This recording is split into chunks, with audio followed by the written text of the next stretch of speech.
നമസ്കാരം. ഇന്നത്തെ വീഡിയോയിൽ കശുവണ്ടി ഉണ്ട തയ്യാറാക്കുന്ന വിധം നോക്കാം.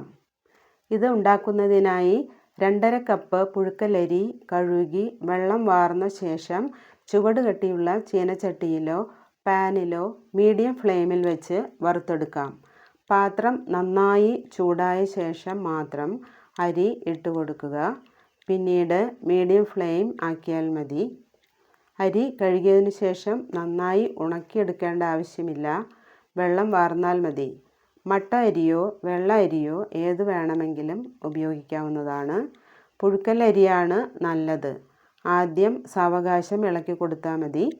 ഇപ്പോൾ അരി മൊരിഞ്ഞ് പൊട്ടി വരുന്നുണ്ട്. നിറം മാറി ലൈറ്റ് ബ്രൗൺ നിറമായി വരുമ്പോൾ വേഗത്തിൽ ഇളക്കിക്കൊണ്ടിരിക്കണം.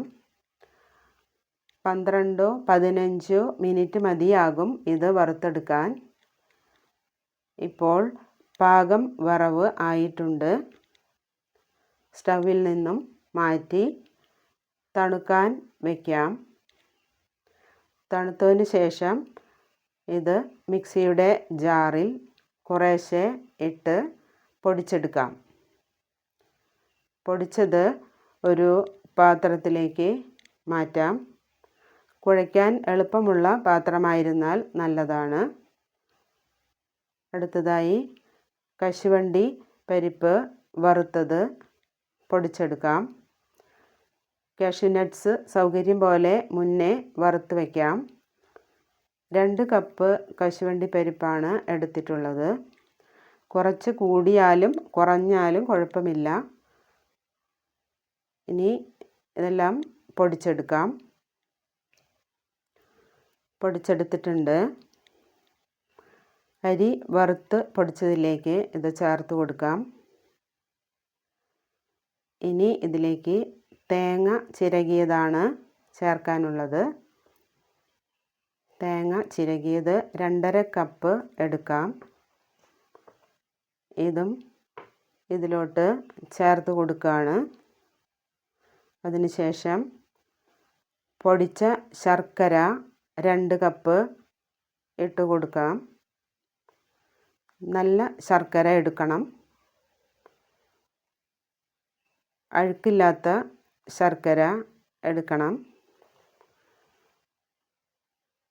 ഇനി കൈ നല്ലപോലെ വൃത്തിയാക്കിയ ശേഷം എല്ലാം കൂടി ഒന്ന് മിക്സ് ചെയ്യാം. ഇപ്പോൾ ഇത് ഉണ്ടയാക്കി എടുക്കാൻ കുഴഞ്ഞു കിട്ടില്ല. അതുകൊണ്ട് മിക്സിയുടെ ജാറിലിട്ട് 2-3 തവണ അടിച്ചു കൊടുത്താൽ മതി. പൾസ് ബട്ടൺ അടിക്കുന്നതായിരിക്കും നല്ലത്. ഇപ്പോൾ എല്ലാം അടിച്ചെടുത്തിട്ടുണ്ട്.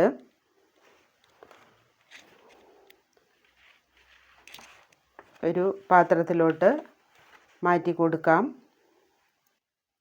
കൈ വൃത്തിയാക്കി തുടച്ചതിന് ശേഷം മിക്സ് ചെയ്യാം. ഗ്ലൗസ് വേണമെങ്കിൽ ഉപയോഗിക്കാം. ഇനി ആവശ്യമായ വലുപ്പത്തിലുള്ള ബോളുകളാക്കി ഉരുട്ടിയെടുക്കാം. തേങ്ങയും ശർക്കരയും പാകത്തിനുണ്ടെങ്കിലേ ഇത് കുഴഞ്ഞു കിട്ടുകയുള്ളൂ. ഇപ്പോൾ നന്നായി കുഴഞ്ഞു കിട്ടുന്നുണ്ട്. അതുകൊണ്ട് തേങ്ങയും ശർക്കരയും കുറവ് വരുത്താൻ പാടില്ല. ബാക്കിയുള്ള ചേരുവകൾ ആവശ്യാനുസരണം എടുത്താലും മതി. നല്ല ടേസ്റ്റോടെ കഴിക്കാൻ പറ്റുന്ന ഒരു സ്നാക്കാണിത്. കാഷ്യൂ നട്ട് ചുട്ടെടുക്കാൻ സ്റ്റൗവിൽ ചൂടുകട്ടിയുള്ള പാത്രത്തിലോ ഓവനിലോ അല്ലെങ്കിൽ മുഴുവനായുള്ള കാഷ്യൂ അടുപ്പിൽ ചുട്ടെടുത്തോ ഉപയോഗിക്കാം. ഉപ്പില്ലാതെ വേണം വറുക്കുവാൻ. കാഷ്യൂ നട്ട് പരിപ്പിനോട് ചേർന്ന് നിൽക്കുന്ന തൊലിയും കളയണം. കുറച്ചൊക്കെ ഇത് ഉണ്ടയാക്കി എടുത്തിട്ടുണ്ട്. ബാക്കിയുള്ളത് കൂടി ഉണ്ടയാക്കി എടുക്കാം. മീഡിയം വലിപ്പത്തിലുള്ള